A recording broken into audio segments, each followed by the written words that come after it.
এবার বেসুরোদের হাতে। কেন এই কথা বলছি? কারণ নিউ টাউনের একটি হোটেলে ঋতব্রতদের বৈঠক, আর সেই বৈঠকে ফিরহাদ হাকিম, জাভেদ খানরা উপস্থিত রয়েছেন। আমার সঙ্গে প্রীতি রয়েছে, কথা বলবো প্রীতির সঙ্গে।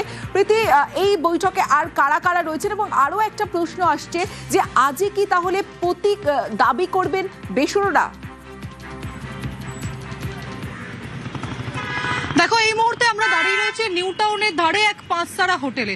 আমার ভিডিও জার্নালিস্ট গোপালকে বলবো ছবিটা দেখানোর জন্য। ঠিক কিছুক্ষণ আগেই, প্রায় আধ ঘন্টা আগে, একের পর এক গাড়ি আমরা ঢুকতে দেখলাম, এবং সেই গাড়িতে মূলত দেখা গেল এমএলএ লেখা আছে, অর্থাৎ তৃণমূলের যারা বিধায়ক, তৃণমূলের টিকিটে যারা জয়ী হয়েছেন, বিক্ষুব্ধ তৃণমূল কংগ্রেসের বিধায়ক, তারা ঢুকলেন। শুধুমাত্র তাই নয়, দুটি ছোট ছোট বাস আমরা দেখলাম। সেই ছোট বাসে যারা তৃণমূল কাউন্সিলর রয়েছেন তাদেরকে নিয়ে আসা হয়েছে। মূলত প্রিন্সেপ ঘাট থেকে সেই বাস ছাড়া হয় এবং এখানে নিউ টাউনের হোটেলে নিয়ে আসা হয়েছে। আরো একটা বিষয় তোমাকে জানিয়ে রাখি, মমতা বন্দ্যোপাধ্যায়ের ঘনিষ্ঠ যারা সৈনিক বলা চলে, অর্থাৎ ফিরহাদ হাকিম, জাভেদ খান, অরূপ রায়, রথিন ঘোষ, এইরকম একাধিক নেতাকে কিন্তু এই যে হোটেল পাঁচতারা হোটেল, সেই পাঁচতারা হোটেলে ঢুকতে দেখা গেছে। এবং ঋতব্রত বন্দ্যোপাধ্যায়, বিরোধী দলনেতা, তিনি প্রবেশ করেন, তার সঙ্গে সঙ্গে সন্দীপন সাহা তিনি প্রবেশ করেন। আমরা দীর্ঘদিন ধরে দেখেছি যে তৃণমূল কংগ্রেসের থেকে, তারা মূল তৃণমূল কংগ্রেসের থেকে বেরিয়ে এসে বিক্ষুব্ধ তৃণমূল কংগ্রেস হিসেবে যখন ঘোষণা করেন, তারা বলেন যে তারা লোগো এবং ফান্ড নিয়ে আলোচনা করতে চান। এবং ইতিমধ্যে অরূপ বিশ্বাস যে ব্যাংক অ্যাকাউন্ট ফ্রিজের কথা বলেছেন, সেই ব্যাংক অ্যাকাউন্ট কার দখলে থাকবে, তৃণমূল কংগ্রেসের ভবিষ্যৎ কি হবে, সেই সমস্ত একাধিক আর অর্গানাইজেশনাল যে স্ট্রাকচার রয়েছে, সেই সমস্ত বিষয় নিয়ে আলোচনা করতেই আজকের এই যে নিউ টাউনের ধারে যে পাঁচতারা হোটেল রয়েছে, সেই পাঁচতারা হোটেলে এসে পৌঁছেছেন বিধায়করা। বিধায়কদের পাশাপাশি মমতা বন্দ্যোপাধ্যায়ের দীর্ঘদিনের সঙ্গী যারা ছিলেন, অর্থাৎ ফিরহাদ হাকিম, দেবাশিস কুমার, রথিন ঘোষ, অরূপ রায়, তারাও কিন্তু এই যে হোটেল, সেই হোটেলে এসে প্রবেশ করেছেন।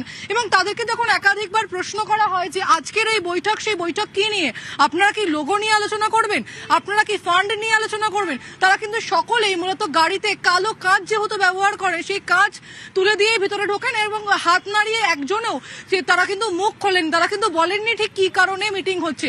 তবে যে ছবি আমরা দেখতে পেলাম, এই হল রুম যে রয়েছে, হল ঘর, সেখানে কিন্তু তৃণমূল কংগ্রেস লেখা রয়েছে লোগোর ওপরে, কিন্তু সেখানে মমতা বন্দ্যোপাধ্যায়ের ছবি নেই। কাদের ছবি আছে?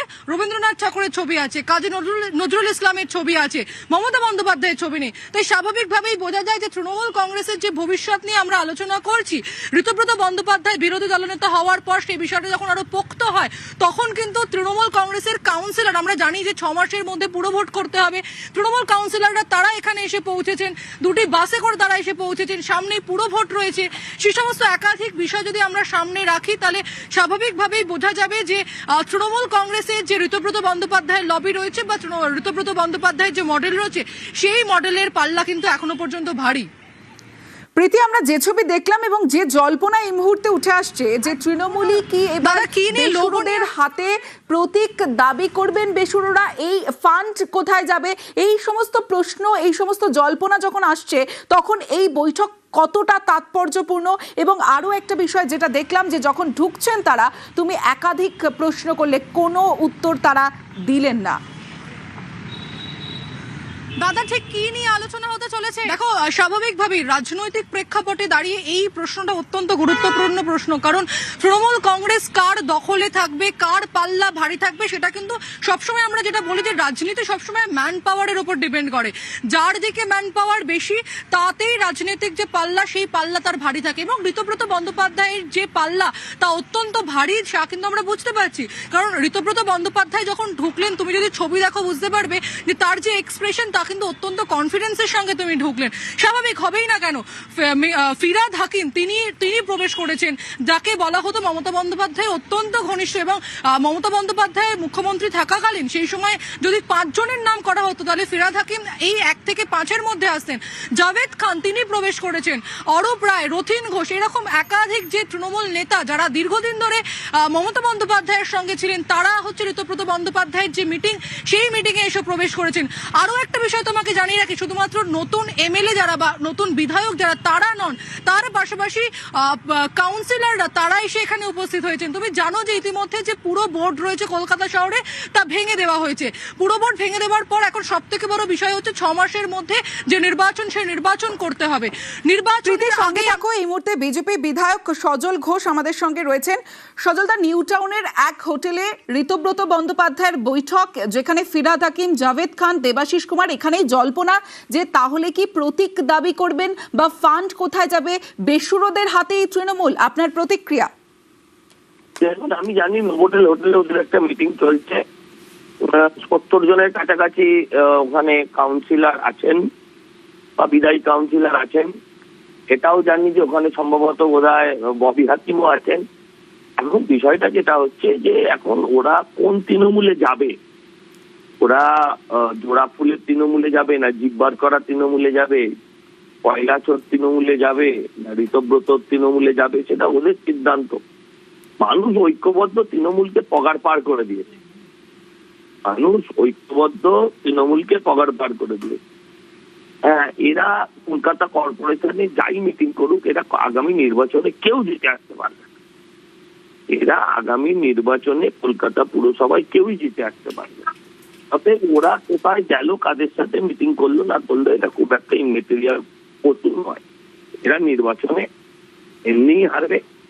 হ্যাঁ, এখন কি কারণে ওরা ঐক্যবদ্ধ হচ্ছে, কেন বিধানসভার পর ওরা পুরসভার দিকে নজর দিচ্ছে, হ্যাঁ, এখন এরা এনসিপিআই তে জয়েন করবে কিনা কিছুই জানার নেই। এরাও এদের নিজেদের ভবিষ্যৎ কিছু জানে না, ওয়েট অ্যান্ড ওয়াচ, দেখা যাবে না। বেশ, ধন্যবাদ আপনাকে। পুরো তৃণমূলে কি এবার বেসুরোদের হাতে? আজই কি প্রতীক দাবি করবেন বেসুরোরা? এবং একাধিক জল্পনা উঠে আসছে এই মুহূর্তের নিউ টাউনের হোটেলে ঋতব্রতদের বৈঠক, যেই বৈঠকে ফিরহাদ হাকিম, জাভেদ খান, দেবাশিস কুমার, অরূপ রায়রা তো রয়েছেন একাধিক বিদায়ী কাউন্সিলররা।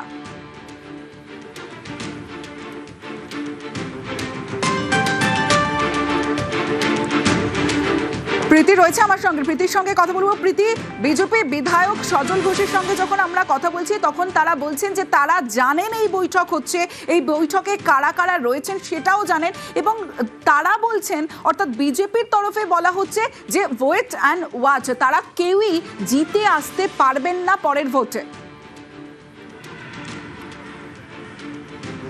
দেখো, একদমই সজল ঘোষ যখন তিনি কথা বলছিলেন তিনি বলছিলেন যে কাউন্সিলররা এবং বিদায়ী কাউন্সিলররা তারা এখানে উপস্থিত রয়েছে। আমি একটা ছবি দেখাবো, দূরে দেখো একটা বাস দেখতে পাচ্ছি, ছোট বাস, সেই বাসে করেই মূলত কিন্তু তৃণমূলের যারা কাউন্সিলর তারা এখানে এসেছেন এবং প্রিন্সেপ ঘাট থেকে তাদের যে বাস, সেই বাস ছাড়া হয় এবং অত্যন্ত প্রাইভেট ভাবে, অত্যন্ত সিক্রেসির সঙ্গে কিন্তু সেই বাস এই নিউ টাউনের 5 তারা যে হোটেল, সেই হোটেলে এসে পৌঁছায়, যাতে কেউ না টের পান যাতে এখানে কি হচ্ছে। এবং আমরা ছাড়া মূলত এখানে কেউ এসে তখনো পর্যন্ত উপস্থিত হয়নি। তখন আমরা দেখলাম যে একাধিক বাস, একাধিক এমএলএদের গাড়ি তারা ঢুকছেন এবং তারা কিন্তু কার্যত ক্যামেরা দেখার পরে মুখ লোকাচ্ছেন বা মুখ ঘুরিয়ে নিচ্ছেন, কোনোভাবেই সামনে আনতে চান না যে কি কারণে বৈঠক হচ্ছে। তবে যে ছবি আমরা এই মুহূর্তে দেখাচ্ছি, ভিতরের ছবি, সেখানে কিন্তু অল ইন্ডিয়া তৃণমূল কংগ্রেস লেখাটা দেখা যাচ্ছে এবং স্পেশাল সেশন সেই লেখা দেখা যাচ্ছে। তার পাশাপাশি আজকের ডেট 22 তারিখ, সেই ডেটটা মেনশন করা রয়েছে। তুমি দেখলে বুঝতে পারবে যে মমতা বন্দ্যোপাধ্যায়ের তৃণমূল যখন আমরা দেখেছি সেই সময় কিন্তু তৃণমূলের একাধিক প্রোগ্রামে মমতা বন্দ্যোপাধ্যায়ের ছবি ছাড়া তৃণমূলের যে বৈঠক হচ্ছে সেটা কখনো আমরা এক্সপেক্টই করতে পারিনি, আমাদের ধারণার বাইরে। তবে এই তৃণমূল, নতুন তৃণমূল, এখানে কিন্তু মমতা বন্দ্যোপাধ্যায়ের ছবি আমরা দেখতে পেলাম না। যে বোর্ড আমরা দেখতে পেলাম সেখানে রবীন্দ্রনাথ ঠাকুরের ছবি, সেখানে গান্ধীজির ছবি, সেখানে কাজী নজরুল ইসলামের ছবি, সেখানে কোথাও মমতা বন্দ্যোপাধ্যায় বা অন্য কোনো নেতার ছবি আমরা দেখতে পেলাম না। তোমাকে জানিয়ে রাখি যে যেমনটা আমরা সূত্র মারফত জানতে পারছি যে তৃণমূল কংগ্রেসের যে লোগো, জোড়া ফুলের লোগো, সেই লোগো কার কাছে থাকবে সেই লোগো নিয়ে কিন্তু আলোচনা হতে পারে এই বৈঠকে। অরূপ বিশ্বাস ইতিমধ্যে ব্যাংক অ্যাকাউন্ট ফ্রিজ নিয়ে তিনি চিঠি লিখেছেন।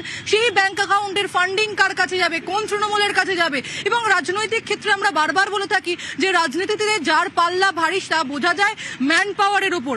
আজকে আজকে ঋতুব্রত বন্দ্যোপাধ্যায়ের সঙ্গে যারা এখানে ঢুকেছেন, যে ছবি আমাদের ক্যামেরায় ধরা পড়েছে এক্সক্লুসিভলি, সেখান থেকে কিন্তু স্পষ্ট হয়ে যাচ্ছে শুধুমাত্র এমএলএ অর্থাৎ যারা বিধায়ক হিসেবে জিতে এসেছেন তারা নন, এর পাশাপাশি যারা বিদায়ী বিধায়ক তারা এখানে উপস্থিত রয়েছেন, যারা মমতা বন্দ্যোপাধ্যায়ের সঙ্গে একাধিক মানে মমতা বন্দ্যোপাধ্যায়ের সঙ্গে একেবারে তৃণমূলের যে জন্মলগ্ন বা তৃণমূলের সূত্রপাত সেখান থেকে যখন ছিল সেই সময় কিন্তু তারা ছিলেন, তারা এই ঋতুব্রত বন্দ্যোপাধ্যায়ের যে বৈঠক সেখানে এসে উপস্থিত হয়েছেন। এছাড়াও কাউন্সিলরদের কথা আমরা বলছিলাম যে তৃণমূল কংগ্রেসের যারা কাউন্সিলর রয়েছেন তারা এখানে এসে উপস্থিত হয়েছেন বাসে করে, এবং আমরা দেখতে পাচ্ছি যে এই যে মিটিং সেই মিটিং কিন্তু ভিতরে চলছে এবং কিছুক্ষণ আগেই মিটিং শুরু হয়েছে। কতক্ষণ ধরে এই বৈঠক চলবে সে বিষয়ে এখনো পর্যন্ত জানা যাচ্ছে না, তবে যে বিষয়গুলো জানা যাচ্ছে যে বৈঠকে আলোচনা হতে পারে যে লোগো, তৃণমূল কংগ্রেসের যে লোগো, জোড়াফুলের যে লোগো, সেই লোগো কার কাছে থাকবে, যে ব্যাংক অ্যাকাউন্ট, যে ফান্ড সেগুলো কার কাছে থাকবে, কিংবা বিভিন্ন যে অর্গানাইজেশনাল স্ট্রাকচার অর্থাৎ সাংগঠনিক যে সমস্ত পরিকাঠামো রয়েছে দলের, সেই সাংগঠনিক পরিকাঠামোরা কারা হচ্ছে সামলাবেন, সেই সমস্ত একাধিক গুরুত্বপূর্ণ বিষয় নিয়ে আলোচনা হচ্ছে। এবং স্বাভাবিকভাবে যে অত্যন্ত ভারতীয় রাজনীতির ক্ষেত্রেও এবং পশ্চিমবঙ্গের রাজনীতির ক্ষেত্রে গুরুত্বপূর্ণ। বেশ নজর থাকবে, সেই বৈঠক ইতিমধ্যেই শুরু হয়েছে যেমনটা আমরা জানতে পারছি, এবং এই বৈঠকের পরে কি হবে অবশ্যই নজর থাকবে। ঋতব্রতদের যে বৈঠক, সেই বৈঠকে ফিরহাদ হাকিম, জাভেদ খান, দেবাশিস কুমার, প্রাক্তন কাউন্সিলরদের নিয়ে যে বৈঠক, নিউ টাউনের 5 তারা হোটেলে যে বৈঠক, সেই বৈঠক চলছে। এবং যে সময় এক্সক্লুসিভ আমরা দেখাচ্ছি, যে সময় এই বৈঠকে ঢোকার সময় ফিরহাদ হাকিম যখন ঢুকছেন তখন আমাদের প্রতিনিধি প্রশ্ন করেন যে কিসের জন্য এই বৈঠক, কিন্তু কোনো প্রতিক্রিয়া পাওয়া গেল না। তবে যে বিষয়টা উঠে আসছে যে বাসে করে কাউন্সিলরদের নিয়ে আসা হয়েছে এই বৈঠকে, যেখানে বৈঠক হচ্ছে ইতিমধ্যেই, যেখানে ফিরহাদ হাকিমের মতো বিধায়ক রয়েছেন, দেবাশিস কুমার রয়েছেন এবং কাউন্সিলররা প্রায় 70 জন কাউন্সিলর রয়েছেন, এমনটা আমরা জানতে পাচ্ছি। দাদা ঠিক কি নিয়ে আলোচনা হতে চলেছে? দাদা ঠিক কি নিয়ে আলোচনা হতে চলেছে আজকের